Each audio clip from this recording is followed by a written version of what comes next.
साबिक वजीर आजम इमरान खान को मुख्तलिफ मुकदमात में रिलीफ मिलने के बाद अब सिर्फ 2 मुकदमात यानी साइफर और इद्दत में निकाह केस बाकी रह गए हैं, जिनमें इमरान खान कैद हैं।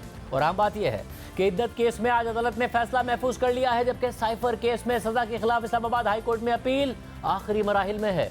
अगर इन मुकदमात का फैसला इमरान खान के हक में हो गया तो उनकी रिहाई में कोई कानूनी रुकावट बाकी नहीं रहेगी। इसी तनाजुर में तहरीक इंसाफ अपनी जारहाना सियासत को मजीद आगे बढ़ा रही है। परवेज इलाही रिहा हो चुके हैं, जो रहनुमा पार्टी छोड़ गए थे वो वापसी के लिए रुजू कर रहे हैं, इमरान खान के हक में ट्वीट्स कर रहे हैं, अपनी वापसी की राह हमवार करने की कोशिश कर रहे हैं, राब्ते कर रहे हैं। तहरीक इंसाफ के वफ्द ने एक बार फिर मौलाना फजल रहमान से मुलाकात की है और रऊफ हसन पर हमले के बाद इमरान खान ने ऐलान कर दिया है कि वो बहुत जल्द लोगों को सड़कों पर आने की कॉल देने वाले हैं। ये सारी तफसीलात आपके सामने रखेंगे, लेकिन पहले आपको बताते हैं कि इद्दत में निकाह केस से मुताल्लिक जिसमें आज फैसला महफूज हो गया है, district and session court Islamabad में सेशन जज शाहरुख अर्जुमन ने आज दोनों तरफ के वकला के दलाइल मुकम्मल होने के बाद फैसला महफूज कर लिया है, जो 29 मई को सुनाया जाएगा। इद्दत में निकाह केस में 3 फरवरी को सीनियर सिविल जज कुदरतुल्लाह ने इमरान खान और बुशरा बीबी को 7 साल कैद की सजा सुनाई थी। इस सजा को इमरान खान और बुशरा बीबी ने डिस्ट्रिक्ट एंड सेशन कोर्ट में चैलेंज किया,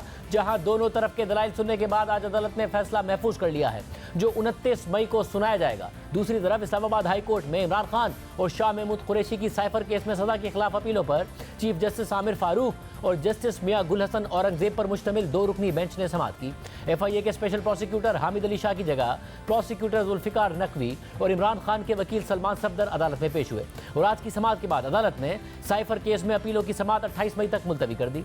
साइफर केस में 30 जनवरी को खुसूसी अदालत ने इमरान खान और शाह महमूद कुरैशी को 10 साल कैद की सजा सुनाई थी, जिस पर अपील इस्लामाबाद हाई कोर्ट में हतमी मरहले में है।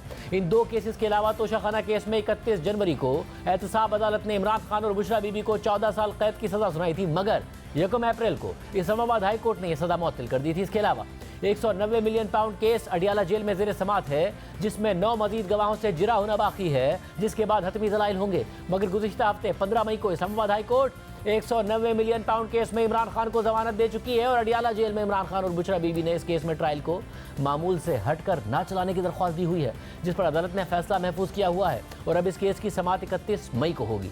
जबकि परसों ही 1 साल के तनाज़े के बाद Islamabad high court Tyrion white case को नाकाबिल समाअत करार देकर खारिज कर चुकी है।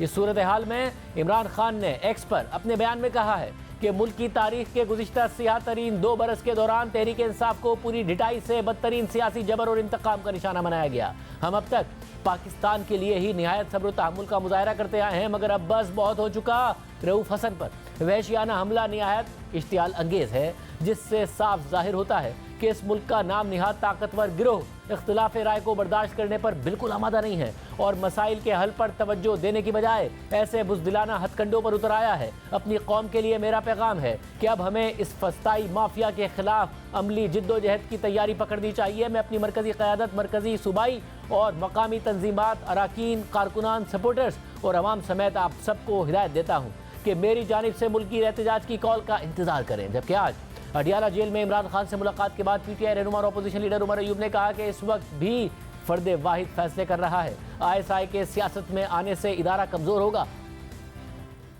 असेंबली के अंदर हमारी मुज़ामत होगी और असेंबलियां नहीं चलेंगी। हम लोग सड़कों पे भी इंशाअल्लाह ताला होंगे। इस वक्त भी जो फैसले हो रहे हैं, वज़ीर आज़म साहब ने वाज़े तौर पे कहा है कि फर्द वाहिद के हैं, इंटर सर्विसेज इंटेलिजेंस, उसको प्रोफेशनल अपना काम करना चाहिए, उसको पॉलिटिसाइज नहीं होना चाहिए और उसकी पॉलिटिसाइजेशन या होगी उससे वो इदारा जो है वो कमजोर होगा। हमारी इंटेलिजेंस एजेंसीज को सिर्फ और सिर्फ अपने पेशेवराना जो उनका रोल है उस पे काम करना चाहिए, ना कि कोई सियासी सरगर्मियों में। हम लोग अपनी ये जलसों की तहरीक ये जारी रखेंगे।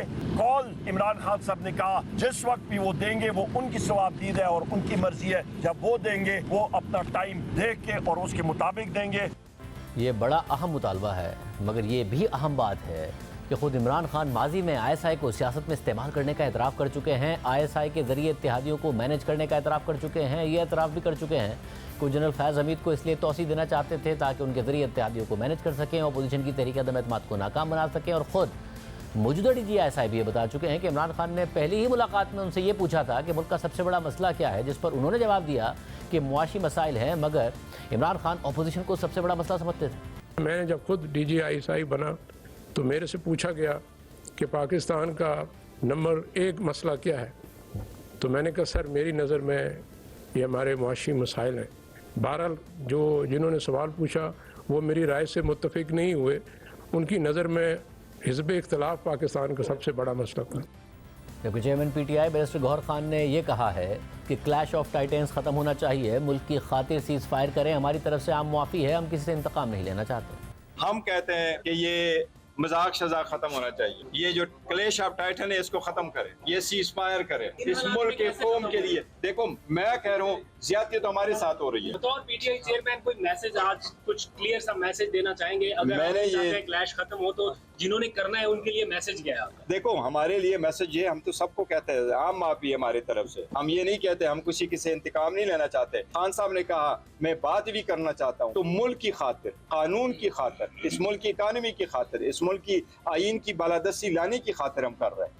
दूसरी तरफ गुज़िश्ता रोज़ तहरीक इंसाफ के वफ़द से मुलाकात के बाद मौलाना फजल रहमान ने कहा कि तहरीक इंसाफ की जानिब से अभी हमें मनाने का सिलसिला जारी है, अगर हम इख्तिलाफ़ात ख़त्म नहीं कर सकते तो नरम ज़रूर हो सकते हैं। हम चाहते हैं कि सियासी माहौल में राब्ते बढ़ते चले जाएं, ताल्लुकात की बेहतरी की तरफ जाना, ये हमारा मकसूद भी है। तलखियों को दूर करना, इसकी भी आज के इस माहौल में ज़रूरत है। जो भी हमारे मुश्तरकात हैं पार्लियामेंट के अंदर, हमारी उस पर आवाज़ एक होनी चाहिए और मुल्क के अंदर भी एक खुशगवार सियासी माहौल की तरफ हमें बढ़ना चाहिए। ज़ाहिर है हम अगर इख्तलाफ नहीं ख़त्म कर सकते तो इख्तलाफात को नरम कर सकते हैं, रवैयों को नरम कर सकते हैं। क्या आपको आज तहरीक इंसाफ ने मना लिया, यानी अभी मनाने का सिलसिला जारी है या आपने कोई एश्योरिटी मांगी है? अभी मनाने का सिलसिला जारी है।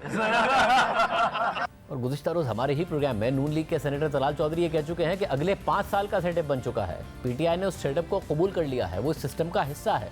अगले 5 साल में कोई बहुत बड़ी तब्दीली मुमकिन नहीं है, हुकूमत यही रहेगी। दूसरी तरफ वफाक और खैबर पख्तूनख्वा में भी तनाव बढ़ता जा रहा है और वज़ीर आज़म की ज़ेर सदारत 25 मई को SIFC एपेक्स कमेटी का इजलास तलब किया गया है, लेकिन उसमें वज़ीर आला खैबर पख्तूनख्वा अली अमीन गंडापुर को नहीं बुलाया गया, जबकि बाकी वज़राए आला को दावत दी गई है। इस पर खैबर पख्तूनख्वा के मुशीर ख़जाना मुज़ब्बिल असलम ने कहा है कि अली अमीन गंडापुर को एपेक्स कमेटी के इजलास में ना बुलाना अवामी मैंडेट की तौहीन है। आज जब हुकूमत और अदलिया आमने सामने नज़र आ रहे हैं तो ऐसे वक्त में इमरान खान को अदालतों से रिलीफ मिल रहा है और मज़ीद रिलीफ की उम्मीद भी है।